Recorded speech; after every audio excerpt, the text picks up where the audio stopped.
Hey, what is up guys, it's Futo here, and today I'll be rating anime that I've watched in spring 2020. Just to clarify, I want to make this as a series where I rate anime that I'm watching by following through seasons. This will be my first video where I'll be talking about anime. First we have is Tower of God. It has good animation and good production on the character, but people said that this was made out of paint, like Microsoft Paint. Honestly, it's much the same with the manhwa but with better designs on the character. I actually don't hate Rachel that much because she's not the reason to blame at all. Technically, she did say to Bam to leave her here just like she left him, but Bam just keep simping hard on her, like extra hard. I like how Rachel top 10 anime betrayed Bam because it shows that simping towards her is just a waste of time, and this will help Bam realize that he will get stronger and climb the tower to find more information about it. To be honest, a solid 8 out of 10 of an anime adaptation. The build up within the story is slow and understandable, which is a good start to the anime and manhwa. I think season 2 will be more interesting than season 1 just because they show the future Bam at the end of it. Would I recommend you guys to watch this? Hell yes. Yes.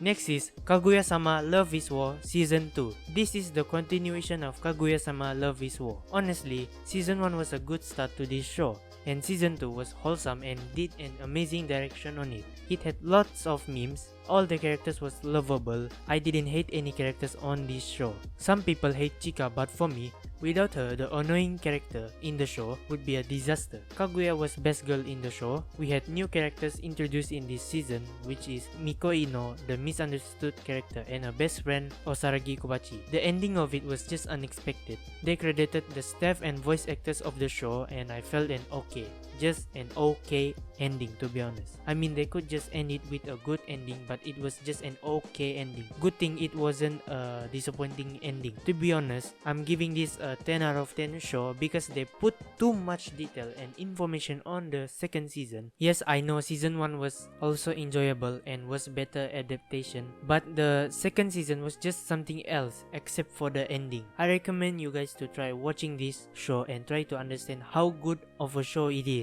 Next, Gleipnir. I will read the synopsis of this anime. It is about an average high school student named Suichi Kagaya, and he can morph into a dog costume monster. He doesn't know how or why he got his abilities, only that he would prefer no one knows about them. One night, he finds a building ablaze with a girl trapped inside. Deciding to save her, he transforms and carries her to safety, but accidentally drops his phone. The next day, the girl he saved, Claire Aoki, finds out about his monster identity. As it turns out, Claire has a secret of her own. She has been searching for a sister who also became a monster. She enlists Shuichi's help to track her down, but they aren't the only ones searching for answers. Spoiler alert, before I spoil you guys, you better pause this video and go watch the show for yourself and come back after you have finished watching it, or just watch it because you don't care about spoilers. Okay, back to where I was talking. First of all, Shuichi is not the main character of this show, and he was supposed to be the side character, but because they chose him as the main character, does make sense.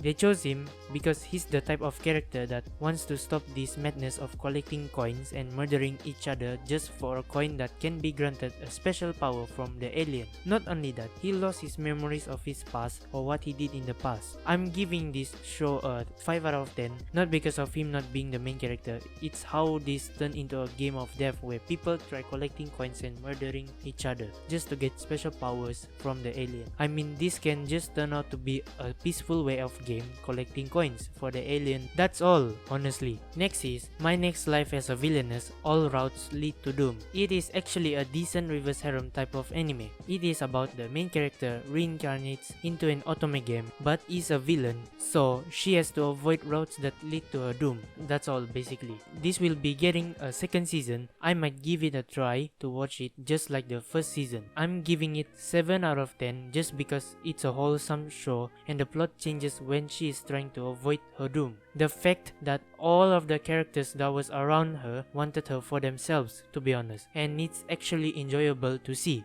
Next we have is Kakushigoto. The story is about a man named Kakushigoto. He's trying to hide his work identity as an eromanga artist from her daughter, Himegoto. The animation is well made and aesthetic to look at. Surprisingly, the one who made this is actually Kumete Koji. He is well known with his work, for example, Sayonara Zetsubo Sensei and Ochoten Kazoku. 8 out of 10 because it is well directed and the end of each episode was sad and touching. The ending was a decent one, not gonna lie. Out of all the anime that I've watched this season, this ending was the most decent ending ever. Highly recommend for you to watch it. Next is Hachinante Sore wa Nai Desho. Okay, this anime is pure garbage and I will explain why. This anime is a generic type isekai anime where you can find all of isekai animes. It is about a 25-year-old guy named Shingo Ichinomiya wakes up in the body of a 6-year-old. After working a stressful life at a firm company, he learns that the person he is occupying is Wendelin von Benobaumeister, the 8th